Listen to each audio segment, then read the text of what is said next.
Anga foli ani wali ɲuman dɔn bɛ ka ɲɛsi aw mɔ Mali kɔnɔ ani Mali kɔ kan ni kuma in b'a sɔrɔ aw minnu sigilen don jabaraniw kɔrɔ k'aw ɲɛmada walasa faamuya bi sɔrɔ aw fɛ telesirifila bamanankan kunnafoni na walawalali bɛna kɔ ye minnu na Mali kunga ani diɲɛ fan wɛrɛw kunga ni y'a kuma selen ye bakuruba kunnafoni filɛ. An ka jamana minisiri ɲɛma Abdoulaye Idrissa Maïga ale ye ɲɔgɔn ye boloda ani groupement des leaders spirituels musulmans du Mali ɲɛmaw ni ɲɔgɔn cɛ ka bɛn ni alamisadonya ye avril kalo tile 27. Ɲɔgɔn ye in dabɔra u fɛ ka se ka masala ka ɲɔgɔn lamɛn walasa faamuya minnu bɛ sɔrɔ o kɔnɔ o ka se ka kɛ sababu ye ka an ka jamana bɔ gɛlɛya. Nin de ye bamanankan kunnafoni na kumaba ye sɔni min bɛna walawalali kɛ aw ye aw bisimila.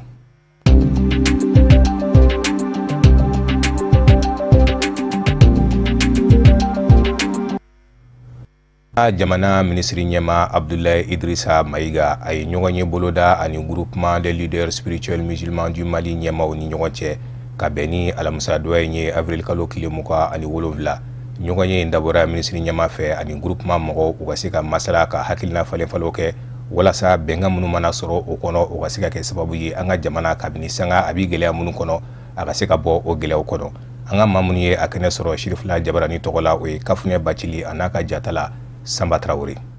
Mali jamana minisiri ɲɛma kura Abdoulaye Idrissa Maïga a ka nin bɔɲɛ in sen fɛ ka na groupement des leaders spirituels musulmans du Mali yɔrɔ ni o ye Mali diinɛ ɲɛmɔgɔw ka fara ɲɔgɔn kan jɛkulu ye. A n'a ka minisiri min tun bɛ ɲɔgɔn fɛ o taama la o ye Mali minisiri ye min ka caw bɛnnen don diinɛko ani batokow ɲɛnabɔli ma an ka jamana kɔnɔ. An b'aw ladɔnniya k'a fɔ nin bɔɲɛ in a bɛ don kadara min kɔnɔ o ye ka se ka na foli bila Mali jamana diinɛ ɲɛmɔgɔw la n'u ko a ma ko prise de contact. Sigi in sen fɛ Abdoulaye Idrissa Maïga a y'a laɲini Mali silamɛ diinɛ maa ɲɛmaw fɛ k'u ka dɛmɛ don Mali jamana maa ɲɛmaw ma ni kɔkɔrɔmadonni wale camanw hakilina ɲumanw ani duwawuw ye ni ka labanna ka gɛlɛya u ma k'u k'a lajɛ cogoya bɛɛ lajɛlen na u k'u fanga fara Mali jamana maa ɲɛmaw kan walasa an bɛ don min na i n'a fɔ komi bi Mali jamana bɛ ka waati min latɛmɛ ni o ye waati gɛlɛnbaw ye kabini ni san 2012 waatiw fo ka n'a bila an bɛ don min na i n'a fɔ komi bi la ka jɛ ka fura ɲini o gɛlɛyaw la a ko tiɲɛ don kabini ni bi ma se Mali jamana diinɛ ɲɛmaw u bɛ wulikajɔw la cogoya bɛɛ lajɛlen na walasa Mali jamana bɛ se ka lafiya da sɔrɔ sira bɛɛ lajɛlen kan.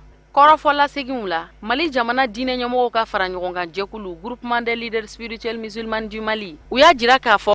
ɲɛma Abdoulaye Idrissa Maïga k'a bɔra ka kɔrɔfɔ min da jira olu la ni ka fɛn minnu laɲini kɛ u fɛ ko n'a ma k'u n'u jeniyɔrɔ fin hali n'o y'a sɔrɔ u bɛ dɔba la nka k'u n'a lajɛ ka dɔ fara u ka kɛtaw kan hali bi barisabu ka d'a kan ko fasoko de don jamana kɔnɔden min jɔda mana kɛ fɛn min ye k'o ka kan k'o k'a la u y'a jira minisiri ɲɛma Abdoulaye Idrissa Maïga la k'a fɔ k'u y'a ka kɔrɔfɔw bɛɛ lajɛlen laminɛ. Mali diinɛ ɲɛmɔgɔw u nisɔndiyara kosɛbɛ ka sanga ni minisiri ɲɛma Abdoulaye Idrissa Maïga ka nin bɔɲɛ in ye. An nisɔndiyara kosɛbɛ Ala k'a ɲɛ a bolo Ala k'a dafa a bolo Ala ka jamana in suma Ala ka hɛrɛ don a kɔnɔ sɔli ala rasul. An b'a dɛmɛ a y'a sɔrɔ an b'o la ka kɔrɔ mɛ an bɛ dɔ fara a kan an b'a dɛmɛ ni fɛn o fɛn n'a mago bi se o ma n'o de bɛ se ka jamana in lafiya an pɛrɛlen don ka jamana in dɛmɛ n'o ye k'ale yɛrɛ dɛmɛ n'o ye jango a jɔyɔrɔ kama ni Ala sɔnna. Sani sigi in ka kun cɛ groupement des leaders spirituels musulmans du Mali Mali silamɛ diinɛ ɲɛmɔgɔw ka fara ɲɔgɔn kan jɛkulu u ye baara kɛ gafe 2 ta ni k'o di minisiri ɲɛma Abdoulaye Idrissa Maïga ma. Gafe fɔlɔ kunkanko kumaw bɛ tali kɛ lajɛrɛba min ni o sigira sen kan groupement des leaders spirituels musulmans du Mali fɛ ka se ka Mali diinɛ ɲɛmɔgɔw bɛɛ lajɛlen fara ɲɔgɔn kan Bamako. Forum des leaders religieux du Mali o sigi in kɛnɛ kan laɲini minnu ni olu da jirala ɲɔgɔn na n'u ko a ma ko recommandation olu de ye gafe fɔlɔ in kɔnɔ kuma ye. Diinɛ ɲɛmɔgɔw ye taama min boloda ka ɲɛsin nansara jamana ma walasa ka taa Mali kunkanko kumaw ani a lahalayaw ɲɛfɔ gafe 2nan kɔnɔ kuma a bɛ o de ɲɛfɔ. An b'aw ladɔnniya k'a fɔ silamɛ diinɛ ɲɛmɔgɔw ka nin fara ɲɔgɔn kan jɛkulu in u ye Mali minisiri ɲɛma bisimila yɔrɔ min na o ye groupement dagayɔrɔ kura de ye Korofina so min ni a bonya bɔra jamana maa ɲɛmaw yɔrɔ kɛrɛnkɛrɛnnenya la minisiri ɲɛma kɔrɔ k'a kɛ diinɛ ɲɛmɔgɔw ka fara ɲɔgɔn kan jɛkulu ka ɲɔgɔn kunbɛ yɔrɔ ye. Groupement des leaders spirituels musulmans du Mali ɲɛmaba ani alisilamɛya dɛmɛtɔ Ansaru kunkilenna a se ye de Sherif Ousmane Madani Haidara u ni jamana minisiri ɲɛma ka ɲɔgɔn ye tɛmɛlen kɔfɛ karamɔgɔ a ye taama boloda ka taa Sikaso kɔnɔ. Taama in a bɛ ka kɛ kadara mun kɔnɔ o bɛ tali kɛ Kapala misiri dayɛlɛ na ni o bolodalen don ka bɛn sini juma ma Kapala mun ni kilomɛtiri 23 bɛ ani Sikaso dugukɔnɔna ni ɲɔgɔn cɛ. A se ye de Sherif Ousmane Madani Haidara a n'a ka délégation u bɔra Bamako da fɛ ka bɛn ni nɛgɛ kaɲa 15 waatiw ye 15 heures. ka taa don Sikaso ka bɛn ni nɛgɛ kaɲa 19 ye 19h45 karamɔgɔ a kunbɛnna ni wasa ye ansaruw fɛ ani kanubaw fɛ a yɛrɛ dagayɔrɔ la. An b'aw ladɔnniya k'a fɔ karamɔgɔ a ka nin taama in senfɛ ka bɔ Bamakɔ ka taa Sikaso dugu caman de bɛ minnu dugudenw bɔra ka foliw bila a la. Nka sini juma de karamɔgɔ yɛrɛ a bɛna kunda kapala kan ka se ka taa misiri in dayɛlɛ, misiri mun ni a jɔra El Hadji Burama Sanogo fɛ. Kunnafoni di kɛnɛ dɔ fana sigira minisiri ɲɛma dagayɔrɔ la mun kɛra jamana minisiri fɛ n'a ka baaraw bɛ ɲɛsin jagoko ko ɲɛ ɲɛnabɔli ma. Jamana gouvernement ka babu sentigi fana don sigi in kɛra fɛ walasa ka se ka kunnafoni ɲininaw ladɔnniya. Bɛnkan laban minnu sɔrɔla ka bɔ minisiriw ka ladala ɲɔgɔn ye senfɛ n'o ye conseil des ministres ye n'a kun bolodalen don ka bɛn araba ma avril kalo tile 26. An ka maa minnu kun bɛ a kɛnɛ ka Sirifula Jabarani tɔgɔ la Amadu Kamara a n'a ka jatala Seydou Ɲare an ka ɲɛmada u ka sɔrɔlenw fɛ. Ni kunnafoni di kɛnɛ min sigira jamana minisiri fɛ n'a ka baaraw bɛ ɲɛsin jagoko koɲɛw ɲɛnabɔli ma. Jamana gouvernement ka babu sentigi fana don a dabɔra kama ka se ka kunnafoni ɲininaw ladɔnniya sariya senba 2 minnu tara minisiriw ka ladala ɲɔgɔn ye laban senfɛ n'o ye conseil des ministres ye. N b'a fɛ k'an da don min na fɔlɔ o ye jamana ɲɛmɔgɔ ye tagama min kɛ kɔsani na Arabi Saoudite Magan jamana la. Tagama in kɛra bonyaba ye Mali ma. Jamana ɲɛma taalen ye a ye bonya sɔrɔ kosɛbɛ kosɛbɛ an ka jamana tɔgɔ la. Ayiwa Magan jamana masakɛ a yɛrɛ y'a jira k'a fɔ fana a bɛ dɛmɛ dɔw lase an ka jamana ma. Nɔgɔya fana min bɛna n'a ye joona o fana siraw fana caman bɛ yen a ko a bɛna an ka jamana dɛmɛ olu la. O kama a ye layidu ta k'a fɔ min ye Kidali yɛrɛ ye o bɛna avion jigi so dɔ jɔ ye avion jigi yɔrɔ dɔ jɔ ye. O avion jigi yɔrɔ kɔfɛ min ye sira min bɛ bɔ Sevare ka taa fo Gawo aw yɛrɛ bɛɛ b'o sira cogoya dɔn bi a sira tiɲɛnen don kosɛbɛ. O y'a jira an na fana k'a fɔ u bɛna an dɛmɛ k'o sira fana dilan.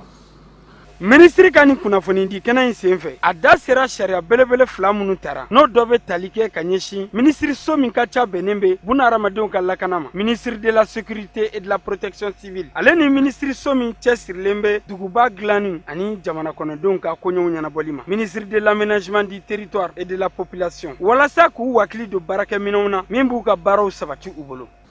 O sira dɔ fɛ an ye papier belebeleba min ta bi o fana bɛ taa lakanani de kan hali bi n'o ye polisiw ka fanfɛyɔrɔ gendarmew ani gardiw ani min ye protection civile mɔgɔw ta ye. Donc ministre yɛrɛ da sera kuma ma sisan musaka min n'a ka kan ka don a da fɛ san 5 nata in na a bɛ se fo miliyari 450 bɔ ɲɔgɔn na. A wari dabɔra mun kama min ye baarakɛminɛnw ye k'a ɲini k'a di polisiw ma k'a di gendarmew ma k'a di gardiw ma k'a di protection civile mɔgɔw ma. Fɛn fɛn bɛ se ka baara nɔgɔya u bolo o ye mobili ye o ye marifa ye en tout cas fɛn fɛn ka kan k'a to u bɛ se k'u ka baara kɛ nɔgɔya kɔnɔ pour que k'an bɛɛ lajɛlen lakana o fɛn bɛɛ ka ɲini ka d'u ma san 5 nata nin kɔnɔ ka se fo miliyari 400 ani miliyari 50 ma. O kɔnɔna la fana polisi kuraw bɛ ta gendarme kuraw bɛ ta garde kuraw bɛ ta gendarme kuraw fana bɛ ta a san 5 ninnu kɔnɔna la. Ayiwa kuma belebeleba sabanan in bɛ min kan aw yɛrɛ y'a jateminɛ depuis a bɛ wagati jan bɔ k'a fɔ dengun bɛ kosɛbɛ kosɛbɛ kosɛbɛ an ka balontanko kan. Dengun b'an ka balontanko kan a ka kan bi n'an ye ɲɔgɔn ye n ka dɔ fɔ ye a la. O kuma ma kɛ kuma ye bi ni min fɔra conseil des ministres la mais a bɛ tile 2 tile 3 bɔ an ka gouvernement ɲɛmɔgɔ a ye mɔgɔ damadɔ suganti ko hali bi u k'u jilaja gɛlɛya o gɛlɛya b'an ka balontanko kɔnɔ an ka mɔgɔ mɔgɔ da b'a la an k'u lasigi an n'u ka kuma an ka essayer ka gɛlɛya ninnu bɔ a kɔnɔ. An bɛ aw ladɔnnen k'a fɔ ko kunnafoni di kɛnɛ in ni a bɛ sigi dɔgɔkun o dɔgɔkun a kun tɛ dɔ wɛrɛ ye walasa malidenw ka tɛmɛ n'u ka kunnafoni dilaw ye u ka bɔ jamana taabolo kalama sanga ani wagati. Jamana cakɛda mun ka baara bɛ ɲɛsin ji sanuman sɔrɔli ma SOMAGEP Société Malienne de Gestion de l'eau potable a ɲɛma fana ye kunnafoni di kɛnɛ sigi ka bɛn ni alamisa donya in ye avril kalo tile 27 walasa ka se ka maaw ladɔnniya fɛɛrɛ kura minnu bɛ u bolokɔrɔ ka ɲɛsin ji sanuman sɔrɔli ma jamana fan bɛɛ lajɛlen kɔnɔ. Amadu Kamara n'a ka jatala Seydou Ɲare u ye mun sɔrɔ ka bɔ yen an ka ɲɛmada o fɛ. walasa ka jamana kɔnɔdenw ladɔnniya u ka baarakɛtaw kan n'o de ye ka ji ɲuman di malidenw ma fan bɛɛ lajɛlen fɛ. Cakɛda min sigilen bɛ o koɲɛw ɲɛnabɔli ma n'o Société Malienne de Gestion de l'eau potable bakuruba la SOMAGEP a ɲɛmɔgɔ ye kunnafonidi kɛnɛ dɔ sigi walasa ka kunnafonidilaw ko olu ladɔnniya u ka baarakɛtaw kan. Bamananw b'a fɔ ko dugubila ka fisa laadawuli ye. Donc ni kɔni ne laada y'an fɛ yan SOMAGEP la san o san ni tilema sera an bɛ kunnafonidilaw wele pour que an ka ɲɔgɔn masala pour que an ka se ka an ka lahalayaw fɔ u ka se ka faamu cogoya min na. I b'a dɔn k'a fɔ ni tilema bɔra ka ban ji la yɔrɔ caman na donc kun min b'a to ji bɛ gɛlɛya ani jamana yɛrɛ kelen don ka ko minnu boloda pour que jiko bɛ se ka nɔgɔya. Donc bi ɲɔgɔn ye kun bɔ o de kan ani ka SOMAGEP yɛrɛ ani SOMAPEP ani ministère de l'énergie et de l'eau olu kelen don ka labɛn minnu sigi pour que ɲina ani san tɔw la pour que jiko bɛ se ka jamanadenw ma cogoya min na. Bon i b'a dɔn ɲina san kɔnɔna an b'a fɔ min ma ko système d'hydraulique villageoise amélioré o projet o bɛ ministère de l'énergie et de l'eau la donc o de ka kan ka kɛ pour que ka jiko nɔgɔya jamanaden bɛɛ ma. Mais komi o ye de retard dɔɔni ta donc gouvernement y'a ɲini an SOMAGEP yɛrɛ fɛ an bɛ deli ka min kɛ san caman n'an b'a fɔ ma ko opération citerne k'o daminɛ nka ɲinan ta kɔni ale tɛna walankata komi san tɔw bɛ kɛ cogoya min na parce que min ye forage ninnu ye olu baara fana bɛna daminɛ sɔɔni donc o kan ka jamanadenw lafiya. An bɛ aw ladɔnniya k'a fɔ ko ni kunnafonidi kɛnɛ in sen fɛ SOMAGEP ɲɛma n'o ye Bubakari Kani ale y'a yɛrɛ k'a fɔ ko SOMAGEP ko jamana ka cakɛda don min ka wuli ka jɔ a n'a ka cɛsiri bɛnnen bɛ ka ji ɲuman k'o walankata jamana fan bɛɛ lajɛlen fɛ sɔngɔdiya ani nɔgɔya la. Mais an bɛ min fɔ jamanadenw ye u k'a dɔn k'a fɔ jiko yɛrɛ bɛna ɲɛnabɔ kosɛbɛ kosɛbɛ an b'a fɔ min ma n'o ye projet de Kabala ye. I y'a dɔn o don na ni ministre taara Kabala yɛrɛ ka taa ale usine lajɛ usine belebeleba de don n'ale usine nin banna an b'a fɔ min ma an ka capacité de production n'o ye litiri miliyɔn 200 ye tile kɔnɔ o bɛna kɛ miliyɔn o bɛna doubler de ka fara a kan donc o baaraw bɛ senna komi bala kolo girimanbaw de don a baara ka kan ka ban décembre 2018 mais yan'o cɛ donc fɛɛrɛ minnu tigɛra o ye forage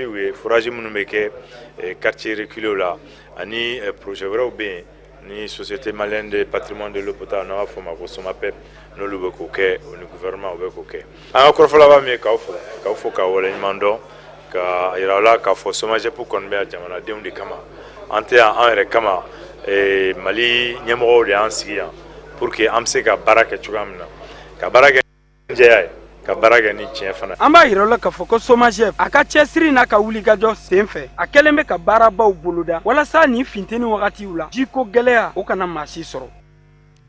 An y'a jira o la an ka laseliw tɛmɛnenw senfɛ k'a fɔ Sheriff Aliyu Badara Haidara a se ye de Sheriff Usman Madani Haidara denkɛ a bɛ tagamala ka taa Burkina Faso jamana kɔnɔ a kun bɛnna ɲangolo ko ka bɛn ni araba tɛmɛnen nɛgɛ kaɲa 16 waatiw ye ni anisaru ani kanubaw ye. An b'aw ladɔnniya k'a fɔ ɲangolo ko ale ye yɔrɔ ye Burkina Faso jamana kɔnɔ yɔrɔ min bɛ dancɛbɔ kɛ ani kɔriwari jamana ni ɲɔgɔn cɛ. An ka maa minnu b'a nɔfɛ tagama in na o ye Muktar Bagayogo a n'a ka jatala Ibrahim Kulubali u ye mun sɔrɔ ka bɔ yen an ka ɲɛmadaw fɛ. An bɛ nɛɛma ani kisi caman ɲini Ala fɛ ko jindi an kuntigi Mahamadu kan a n'a ka sahabaw ani silamɛ ɲuman fɛn fɛn ye nɔ min na fo ka se caman dɔ ma an b'a ɲini Ala fɛ Ala ka yafa an bɛɛ ma. Alhamdulilahi rabbil alamin an b'a Ala tando ka sɔgɔ ka Ala tando ni Badara ka tournée ye Burkina Faso ya depuis an y'a daminɛ Jibaso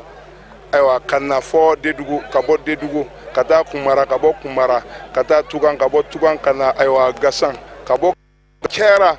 lon kelen a ma lafiɲɛ kɛ a y'a bɛɛ kɛ tournée na ni wajulu ye vraiment an bɛ min fɔ dɔrɔn o de ye Ala k'an n'a laban ɲɛ Ala k'an n'a kɔrɔta Ala k'an n'a sabati Ala k'an nɛnw sabati Ala k'o kɛ ciba yɛrɛ kanu kosɔn sallallahu alaihi wa sallam. Wula in na nisɔndiya no wula in na n'i ko nisɔndiyabagatɔ ka tasuma faga n'a nunji ma faga a daji b'a faga wula in na an bɛ Ala le fo k'Ala barika la k'an karamɔgɔ fo a Seyid Sheriff Usman Madani Haidara ale min kɛra nin sababu ye ɲangolo ka bɛɛ bɔra bi k'an balimakɛ kunbɛn a Seyid Badara Ali k'a kunbɛn an b'u fo ka barika la o ye a diyara an ye a bɛnna ma an nisɔndiyara wulada in na cɛw bɔra musow bɔra faamaw bɔra dugutigiw bɔra bɛɛ bɔra ka kunbɛn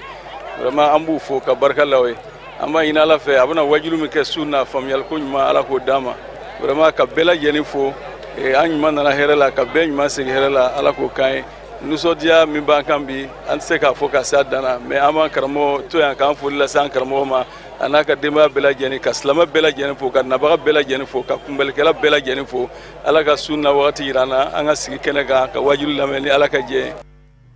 Sherifu Aliyu Badara Haidara a yɛrɛ ye kɔrɔfɔ minnu fɔ a kunbɛli kɛnɛ ka ɲangolo ko an ka ɲɛmada o fɛ. N bɛ Ala sanu k'Ala fo k'Ala waleɲuman dɔn k'Ala barikada bɛ bi le 26 4e mois 2017 an n'an balimaw an n'an sindiw ani kanubaw ɲangolo ko kɔnɔna la Ala sɔnna a ma k'an sabati k'an fara ɲɔgɔn kan ale Ala ka silamɛya tɔgɔ la o la bi wulada in na an ka sindi kelen kɔ ni Ala subahanahu wa taala tɔgɔ barikama ye. Kɔfɛ k'aw bɛɛ lajɛlen fo ni silamɛya ka bɛn n'a ka keleya foli n'o de ye assalamu alaikum wa rahmatulahi taala wa barakatuh. O hukumu in kɔnɔna la kuma janti an bolo waati koron kama ni sigicogoya kama dɔrɔn dakuruɲɛ kelen an bɛ foli lase kanuba bɛɛ lajɛlen ma ka foli lase dɛmɛba bɛɛ lajɛlen ma ka foli lase silamɛ bɛɛ lajɛlen ma ka foli kɛrɛnkɛrɛn bi an sigilen filɛ dugu min kɔnɔna la n'o ye ɲangolo ko ye an bɛ foli lase a dugutigi ma ka foli lase a kɔnsew bɛɛ lajɛlen ma n'a baarakɛɲɔgɔnw bɛɛ lajɛlen kɔfɛ imamu minnu bɛ an bɛ foli lase o ma ani silamɛya dɛmɛtɔn fɛn o fɛn bɛ an bɛ foli lase o bɛɛ lajɛlen ma kɔfɛ ka foli lase an kunbɛbagaw ma cɛ fara muso kan denmisɛnnin fara maakɔrɔ kan minnu y'an kunbɛn ɲangolo ko donda la fo ka se a kɔnɔna na an bɛ foli lase a bɛɛ lajɛlen ma ka foli kɛrɛnkɛrɛn ko kura ka ɲɛsin jamiyatul ansarudin ma cɛ minnu ni muso minnu yɛrɛ di Ala ka diinɛ ma ni a dɛmɛli o de y'an n'u ka nafolo an tila wulada in na ni an selen yan dɛmɛbaw ni kanubaw ka baara kɔfɛ olu de y'an sekun ye n'o ye jamiyatul ansarudin. An bɛ aw ladɔnniya ko kura k'a fɔ ɲangolo ko ka bɛn ni araba tɛmɛnen sunnafunatɔ dunnen kɔ wajulu kɛnɛ belebele fɛnɛ labɛnnen kun don Sherifu Aliyu Badara fɛ ka se ka wajulu kɛ yenkaw ye an ka maaw ye maa damadɔ ka kɔrɔfɔ sɔrɔ an ka ɲɛmada o fɛ. An bɛ Alahu Taala barikada bi su in na an jɔlen don ɲangolo ko ni an karamɔgɔ den ye Sheikh Usman Sherifu Madan Haidara den Badara ka na an fɛ yan a ka di an ye a diyara an ye an nisɔn fana ka di ja mɔgɔ dɔw bɛ bɔ a la i ti k'a ye aw bɔra a la ka k'a ye aw mɔkɛ de nana tiɲɛ kɛ ka tiɲɛ dɛmɛ aw fana wulila ka a fa sɔrɔ ka tiɲɛ kɛ ka tiɲɛ dɛmɛ aw mɔkɛ de nana fɛn datugulenw dayɛlɛ ja a ti datugu tuguni kira mɔdenw anw b'aw de kɔ wa anw bɛ sa aw nɔfɛ ni aw kɔsɔn ye Ala bɛ fɛn bɛɛ dilan ka tila k'a fɔ a ye ko musow ko k'a f'i ye kɛnɛdugu ko mo ye musow bɛɛ tɔgɔ la k'o bɛ dugawu ɲini i fɛ ka tila ka dugawu k'i ye k'i ni hakili jigira burukura kɔ tuma o tuma k'i k'a fɔ amina yarabi sabu Burukina ŋaniya bɛ Mali kɔnɔ ni hakili jigira ɲangolo ko tuma o tuma k'i k'a fɔ amina sabu an bɛ dugawu k'i ye ka dugawu ɲini fɛ ka bɔ kuma na nin yɔrɔ in na hakɛto b'ara sɔli Ala ma. Su in na kuma man ca kumalikɛlaw ye kumaw kɛ ka ban mais min kɔni bɛ ne fɛ ka fɔ dɔrɔn an karamɔgɔ min bɛ an bolokɔrɔ n'o de ye Badara Aliyu Haidara Haidara de b'an bolokɔrɔ an bɛ min faamu Haidara de b'an bolokɔrɔ sabu an jigiman fara ni Haidara n'a denw ye an tun jɔrɔla min na Ala y'o bɛɛ nɔgɔya Haidara nana ni faamu min ye k'a di an ma an jɔrɔla la ko a bɛna faamu wa Ala sɔnna a faamuna a ye denw sɔrɔ denw fana y'a faamu olu fana jɔra o jɔyɔrɔ la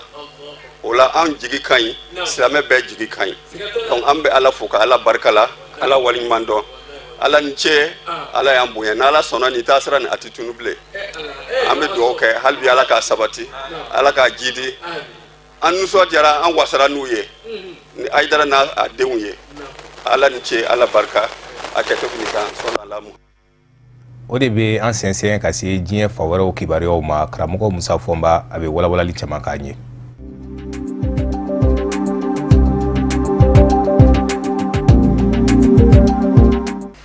Burkina Faso jamana kono jamana nyamakoro Blaise Compaoré ka jamana nyamaya so ministre bisaba ani kele minu ngunganga kiri kabeni alamusa avril kalo tile muga ani wolonwula ye kiri mbora jwa koro ka kemme kalo tile nani na dai obajira ka Burkina Faso jamana kono minu ngoro tole do kiri ndamina nina olubise ka me kalo tile nani de makononza barisabu ka daka mami me la pasaba ka nyamaya la Burkina Faso jamana kono batonier maître Sawadogo ale la nyini dodo kiri nyamaya sula ka jira ka fo akadi aye kiri ngabo ajwa koro kuna bono ya jira ka bo kiri me daile mami alamusadu avril kalo tile mugani wolonwula so mada ya ba fe la kana tigila ma bongu me fa bela jelela ninga kiri blo ere sebe koro la koli Burkina Faso fa bala ni oye wagaye kiri ere blondunda polisi la ka ujongu me ye udoni ne marama pela wa bela jele kumilarawe ni oye kama ufuye ministre koro meno ni bolongweni nde nyeshime ulumo kafo ulu nobi songa ye mo ubone nina unina jamana diuna maminu nga wilika jo kunkunde do wore ye Blaise Compaoré kana fo kabi manda wore de nyini mabishege ani mashegi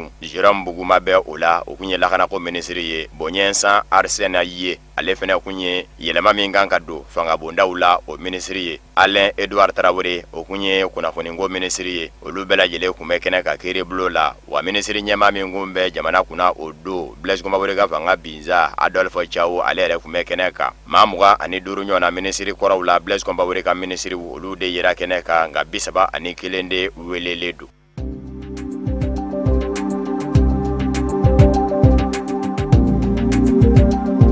Maroko wasablo kono wasade unjerani aye araba ka fo ministri nyamakura Sahada Edine El Ottoman aye dalaka uminumvo ujenani aye ubiseka yamaria di umo ukatemeni bara jamana kono ukama ko vote de confiance niye wasade unzigi Maroko jamana kono keme sarala keme anim shegi nyona ulu ya jaraka fo ujene duni aye bikono ndo anikele ulu mason binani unya jaraka fo ajenene na balabala le bela jele kaka ulu ye ukama ko abstention ministri nyama wasade onye nyiningali chama ndengu ala aye minu njabi ka beni araba avril kalo tile muga ani woro ye ayajira ka fo ka beni ala musa dunya ye avril kalo tile muga ni wolonwula abina ka ministre upara nyonga ukaje demineke sharia se doka sharia se menye shime soroko ma musa ka ko ma loi de finance 2017 nyinanza ata o min labala ne kundo kalo woro nyona ka sabuke gouvernement ndanya ye jamana kono ba o ministre nyama mingumbi o dese ngume ka ministre usoro ka gouvernement zigi singa manana manya ka fo Maroko masake Mohamed Sisi nana laje Abdelila Ben Girani min deseme ka ministre usoro ka bo fanganyini jakulu kono ka fusire aka ministre nyama ya dala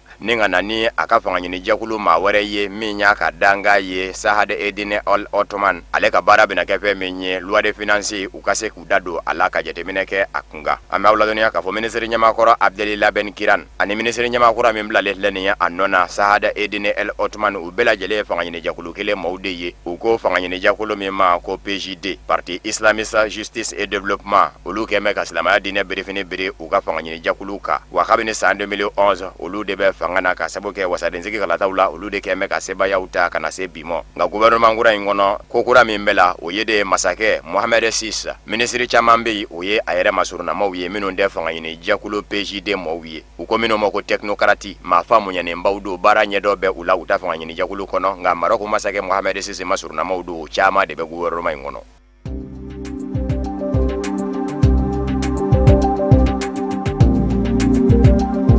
Gambi kauka jamana nyama adama barobina tamado jujo kanyashin farafina leviamba jamana damado uma Sierra Leone Ghana ani Liberia katase Nigeria mo tama imedamene Sierra Leone na namanya kafo oni Gambi jamana ere manja araba abismilala Sierra Leone ima nyema ufe na bora ya bikunda Ghana ka Liberia ani Nigeria farafina leviamba jamana umata mani Gambi jamana nyema kurafe wale nyuma nonde do kanyashin seyode yawo jamana nyema uma kasabuke ujoyoro bunyana basigi nanina Gambi jamana kono kenengere nenyana kalata binaku ka sedia ujoyoro bunyana suruna nindola ninga laba ka bakabaga ufene dajira Yahaya Jamila kado ka fona mason domike anofe ninga manguru mokari akafangana udekera sababu ye ni Yahaya Jamile fanga blado ka fula kata besimila mine Guinée Equatorial jamana kono Adama Barrow Gambi jamana nyama akani ndama imeka ke jwa franje kilindoronde mene kofe abole kofe Congo Brazza aka Congo Brazza bilitama kuma sebekoro chayara barasa bukada ka kuma menani kuna funidila ugwerela Gambi jamana nyama kura Adama Barrow aka Congo jamana tama kunga ayeda nigeli doke minyima chama ngono gwa aketo ka Congo Brazzaville jamana nyema Denisa Songeso tanu anake nyanguma anyiye fala kono bitike barasabu ka daka akwa na kun Kongo Brazzaville jamana kono Kongo jamana nyema Denis Sassou Nguesso mado bara nyedombe mamina ugomi moko experience ka sabu ke amena ka jamana mara ko kuma na ko obise ka ke ma ladiba nyumanye ma chama ndun ya jenge ka laje ka fo jamana nyema Denis Sassou Nguesso ere bilama ka mangoya bengamvanga nasara ka o masoro do were fe abani ka fanga bla Kongo Brazzaville jamana kono o ale adama baroka foko ma ladiba nyumando ka sabu ke amena ka jamana mara mamino bengamvanga kono ni oluba fe yelema o ka ke tabulo ye olubi nyugun akakumala.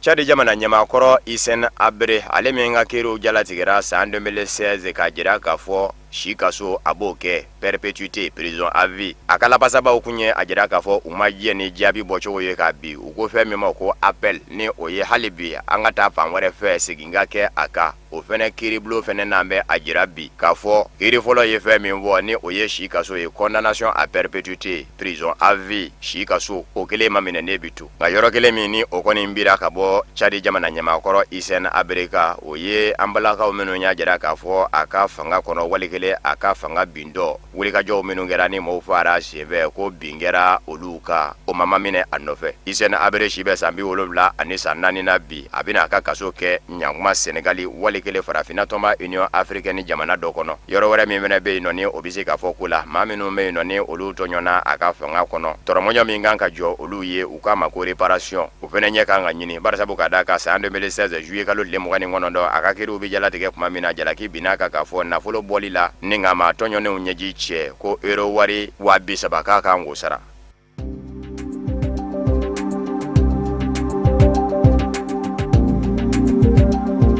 Jenselekena tomba Nations Unies alamusadonya ina abrele kalot lemuga ane wolomvla ka bene oye ukanga sigi ka jatemineke halibi kono doka kuka kono inde dowere ye afleni Espagne ni Maroc ni nyonje abi wati jambo ulu ko ni ngalenga doka fo ulubu yereta ka ke udama jamana ye Maroc jamana mi ni okeme ka jati uka kono ye ukambe ku kandero sigi ka fo damenana abela jele labana ka bisi basa odekoso jenselekena tomba Nations Unies manyama kura Antonio Guterres keme ka wele bla kabini ndemeni jenseregena ni toma Nations Unies jamana tani duru mo Conseil de sécurité nyama yaso ukalaje ukaje kanyonzoro kabeni alamusado ye ka focho soro Maroc jamana ni Front Polisario ni nyonjela Sahara Occidentali kodo ode kononi nyere tokoy Front Polisario oye amamurukle njakulu ye mingeme kamera mafeta ni Maroc kele chaw ni nyonje nga jenseregena ni toma Nations Unies nyama kura Antonio Guterres akala nyini na kefe menye oye de Front Polisario mingeme kamera mafeta yoro dobe jenseregena ni toma Nations Unies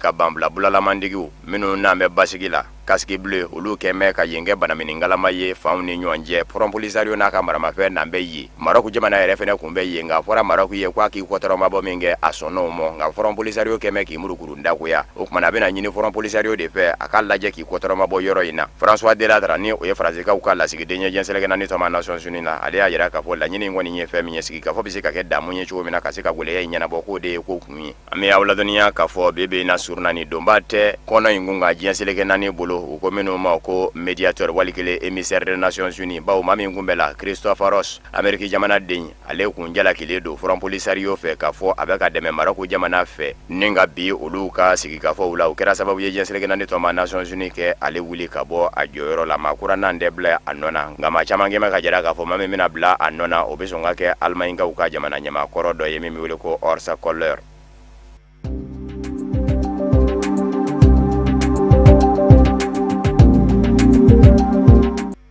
O de be dansigi an ga bi bamananga kunnafoni sɔrɔlo na mu labɛnna kunnafonidiso ɲɛmayaso fɛ ka kɛ ni kuma ye laseli wɛrɛ ani karamɔgɔ Musa Fuma bi ɲɔgɔn sɔrɔ ɲani ka taa so ma aw k'an bɛn.